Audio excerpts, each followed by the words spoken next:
What happens when a late-night comedian mocks a woman's marriage on live TV only to be silenced by the very grace he tried to humiliate? This isn't just a media moment, it's a showdown between cheap laughs and timeless values, and what unfolds will remind you why dignity still matters. The Unity Forum Theater in Washington, D.C. buzzed with an energy that felt heavier than the usual political chatter. Tonight wasn't just another television taping, it was a crossroads. Jimmy Kimmel Live D.C. edition promised laughter, yes, but underneath the jokes, the tension was unmistakable. On stage would be Caroline Leavitt, the White House press secretary who had, in just a few years, become a symbol of old-school American principles: loyalty, truth, and personal dignity. Her memoir, Holding the Line, was climbing bestseller lists and millions tuned in expecting a lively, thoughtful conversation.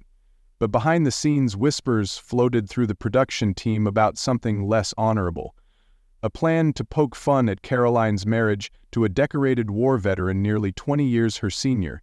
It was a cheap shot, lined up for a few easy laughs. What none of them seemed to understand was this: Caroline Leavitt wasn't built for tabloid games. She represented a generation's worth of values, fighting for survival in an entertainment-obsessed world.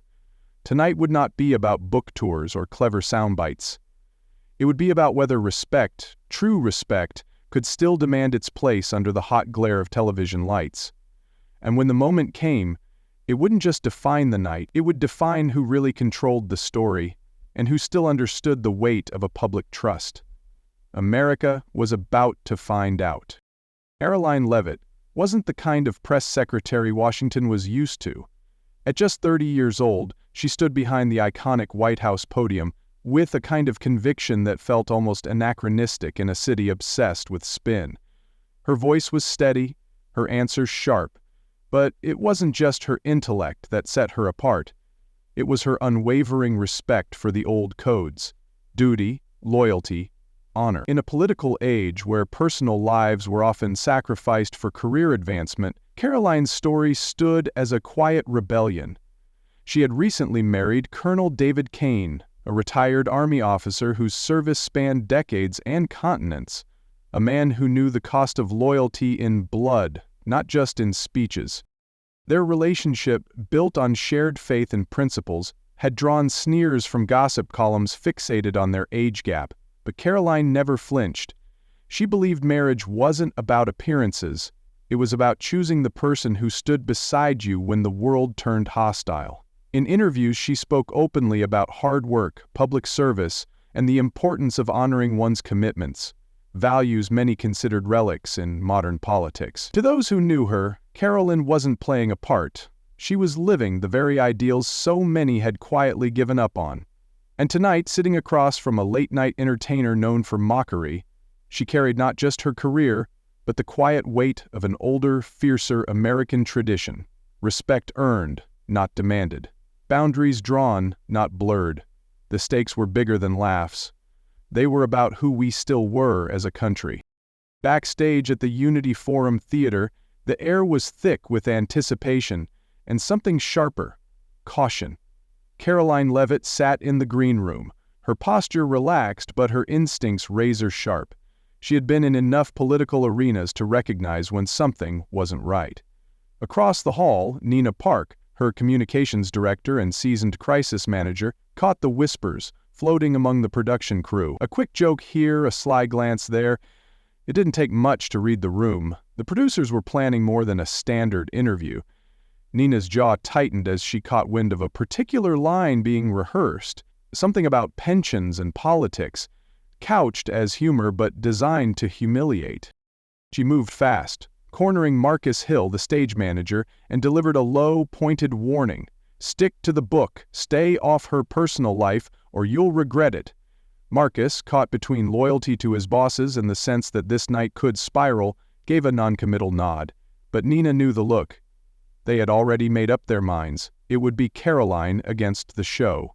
Nina returned to Caroline, who glanced up briefly from her notes, their eyes locking in silent understanding. No fear, no retreat, just preparation.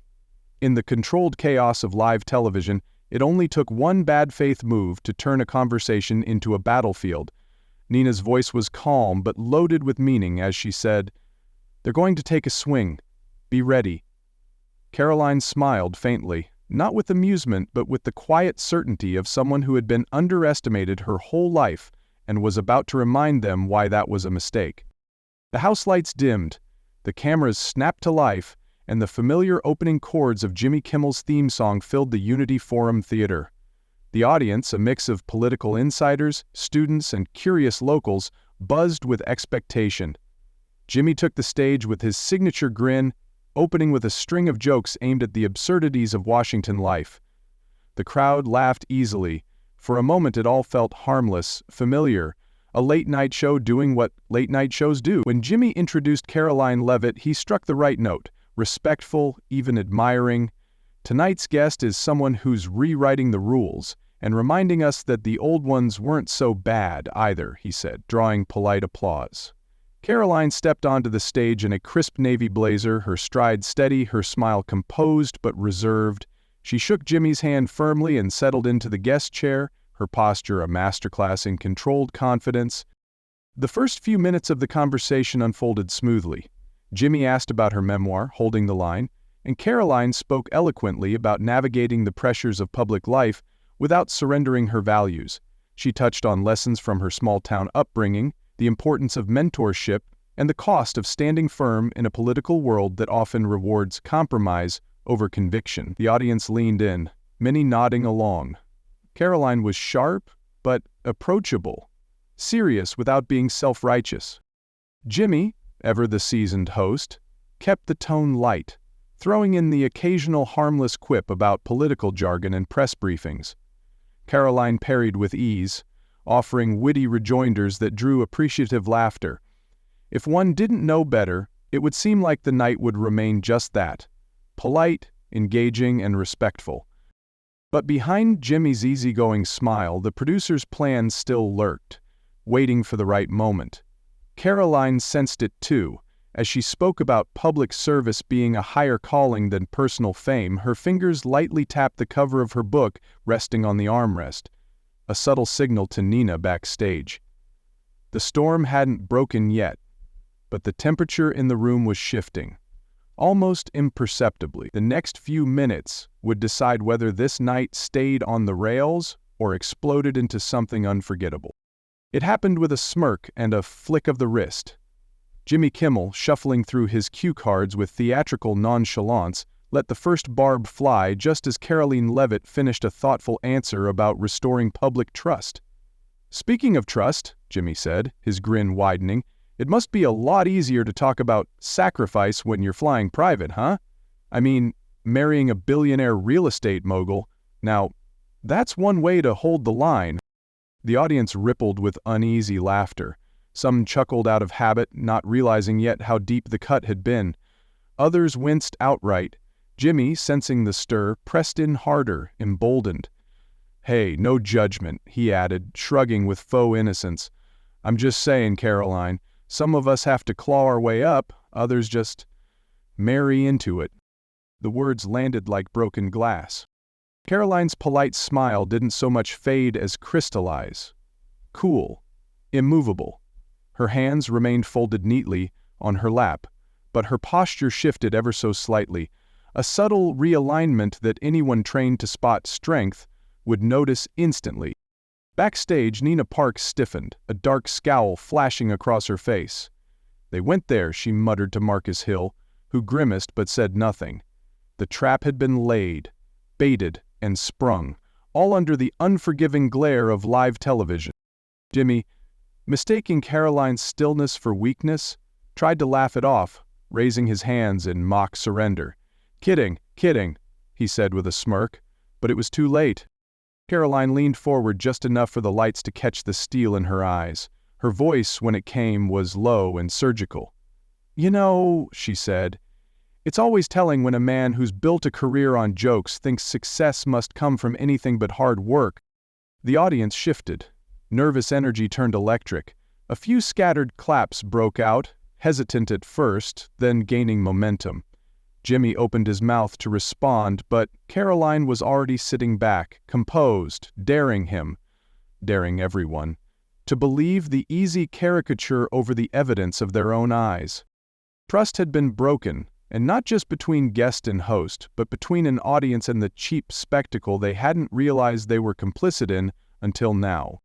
The silence after Caroline's first reply was electric, the kind of silence that speaks louder than any applause.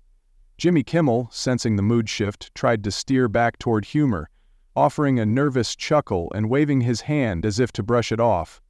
"Come on, Caroline," he said lightly. "We're just having a little fun here." His tone, meant to disarm, only underscored how badly he had misjudged the moment. Caroline leaned in slightly, her posture calm but commanding. Her voice was cool, clipped with the precision of someone who had decided not to let the moment pass unchallenged. "Fun at the expense of a commitment you don't understand is not fun," she said. "It's cheap." The audience, still recovering from the initial shock, now leaned forward, drawn in by the rare sight of someone refusing to play along with the usual late-night script. This wasn't outrage for the cameras. It was principle, anchored so deeply that even the stage lights couldn't bleach it out. Jimmy, grasping for footing, tried again.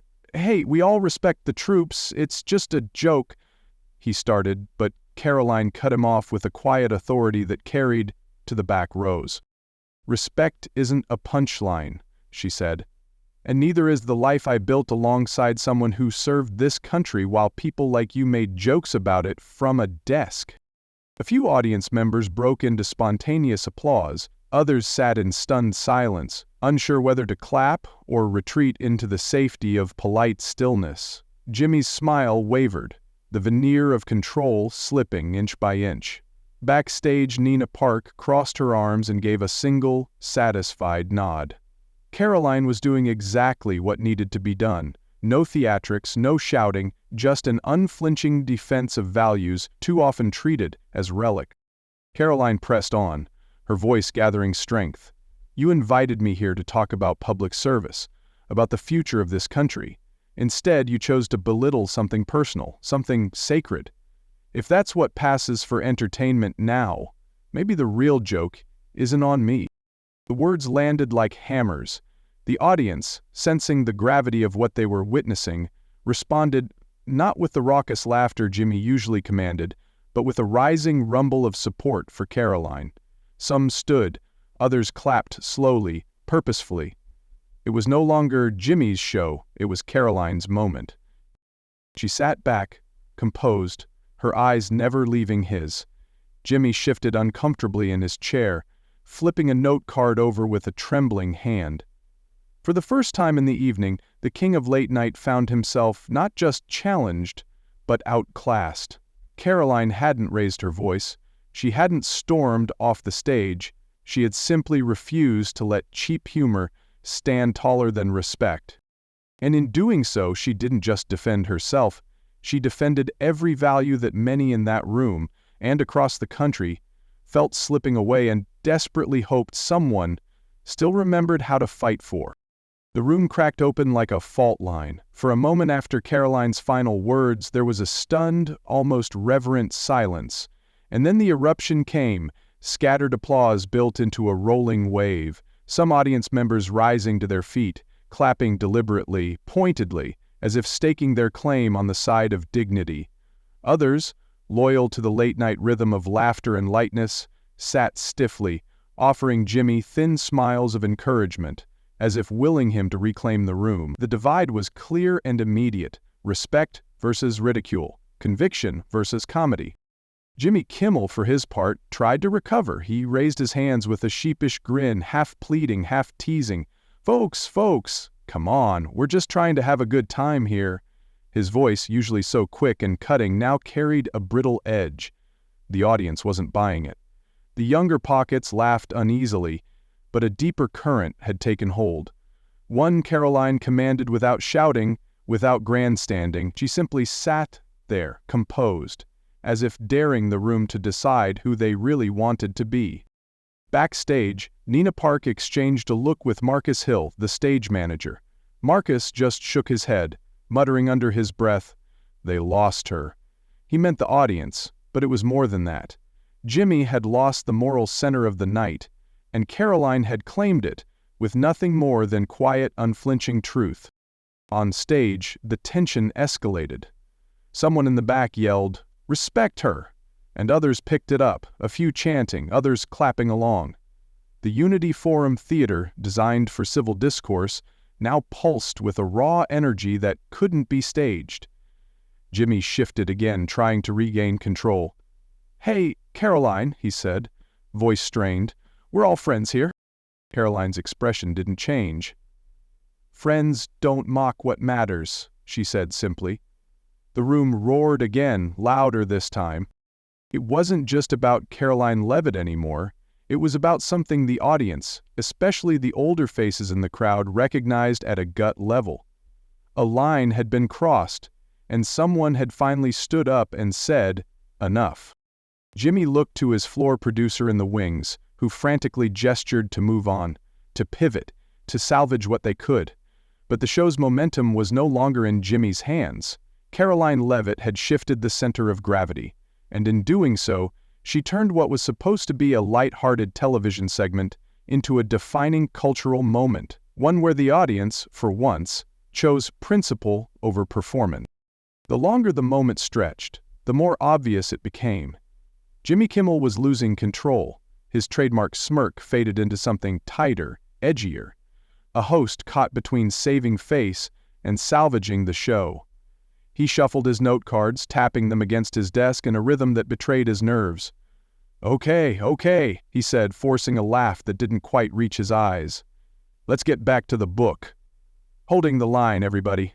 He held up Caroline's memoir like a lifeline, hoping to pivot the conversation away from the rupture he had caused.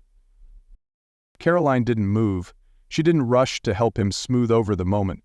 Instead, she sat back, composed and unmoved, the very image of controlled defiance.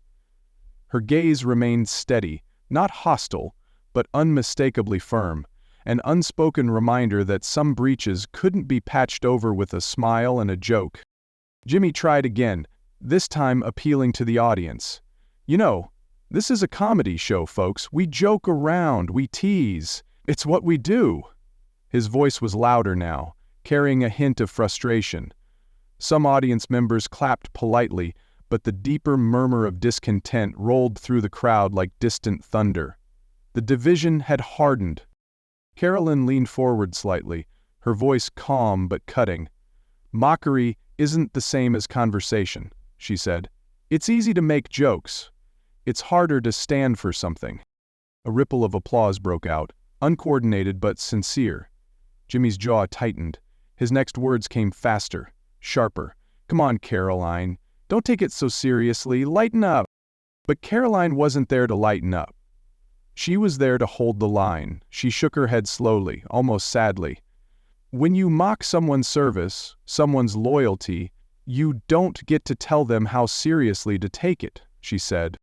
The band in the corner, sensing the atmosphere, fidgeted with their instruments but didn't dare strike up a tune. Backstage, the producers argued over headsets, some pushing to cut to commercial, others hissing to ride the ratings wave. Jimmy leaned in one last time, his voice dropping to a low, tense register. "We brought you here to talk," he said, trying to reclaim the upper hand. Caroline's reply was swift, final. "You brought me here to be your punchline. I decided not to play along." The audience erupted again. Cheers, whistles, scattered chants of "Caroline!" filling the theater. Jimmy leaned back in his chair, defeated but unwilling to admit it. He had underestimated her, underestimated the power of poise, dignity, and principle when delivered with a steady hand and an unshakable voice. Caroline Leavitt hadn't just won the room, she had won something much harder, their respect. Caroline didn't storm off the stage, she didn't raise her voice or throw a final barb. Instead, she rose slowly, gathering her book from the armrest with the same calm precision that had carried her through the storm. The room, alive with raw energy, seemed to hold its breath. Jimmy Kimmel watched her rise, an awkward smile flickering across his face, but there was no salvaging it now. The balance of power had shifted entirely, and everyone in the room knew it. Standing tall, Caroline turned to face the audience. Her voice was clear, steady, and deliberate. "We don't have to accept that dignity is old-fashioned," she said. "We don't have to laugh along when what matters most is treated like a joke." Applause broke out, scattered at first, then swelling into something undeniable. Some in the crowd stood again, not in a frenzy, but in a quiet, resolute show of support. For her, for what she represented. Jimmy tried to cut in with a half-hearted quip, but Caroline didn't even glance his way. She wasn't there to spar anymore. She had already won the only fight that mattered. Before stepping off stage, she delivered one final line, almost conversational, but it hit harder than any argument. "Respect isn't a relic. It's a choice we make every day, or we lose it." With that, she walked off, her stride measured and confident, leaving Jimmy Kimmel and the Unity Forum Theater awash in a mixture of cheers, uncomfortable silence, and the undeniable sense that something real had just happened. She hadn't just defended her own dignity. She had defended something deeper, something a generation watching at home understood instinctively, that in a world obsessed with mockery and spectacle, holding the line was more necessary and more powerful than ever. The Unity Forum Theater didn't return to normal that night. Even as the cameras cut to commercial and Jimmy Kimmel scrambled to salvage the closing segments with forced laughter and rushed jokes, the energy in the room refused to settle. Caroline Leavitt's quiet stand had pierced through the noise, leaving an imprint far deeper than a viral soundbite. Backstage, producers argued about optics, damage control, and ratings, none realizing that they were already too late. Clips of Caroline's shutdown were already racing across social media, not as a scandal, but as a rallying cry. Viewers across the country, especially those who still valued honor, respect, and restraint, saw in Caroline something they hadn't seen in a long time. Someone who refused to trade dignity for a few seconds of applause. Outside in the cool DC night, Caroline slipped into a waiting car, her expression calm, almost serene. Nina Park sat beside her, scanning her phone, seeing headlines light up. "You're everywhere already," she said quietly. Caroline just nodded, her gaze out the window, past the blur of city lights. She hadn't gone to the show looking for a fight. She hadn't gone seeking applause. She went to tell the truth. And when the moment demanded more, she held the line, just as she always had. And in a fractured world desperate for something solid, Caroline Leavitt had reminded millions that sometimes the quietest stands are the ones that echo the longest. In a world that increasingly rewards mockery over meaning, Caroline Leavitt's confrontation with Jimmy Kimmel reminds us of a powerful truth. Dignity is not something given, it is something defended. When faced with cheap shots and public humiliation, she didn't shout, didn't storm off, and didn't stoop to the level of spectacle. Instead, she stood her ground with unwavering composure, making it clear that real resilience isn't measured by wealth, status, or applause, but by the ability to hold the line when it matters most. Her refusal to let her marriage, her achievements, or her integrity become punchlines wasn't just personal. It was a stand for everyone who still believes that respect and decency should not be sacrificed for a few easy laughs. Caroline's calm strength under fire sent a message far beyond that theater. In an age obsessed with tearing others down, those who carry themselves with honor still command the deepest kind of respect. Sometimes, the loudest statement isn't made by shouting back, it's made by refusing to be diminished at all.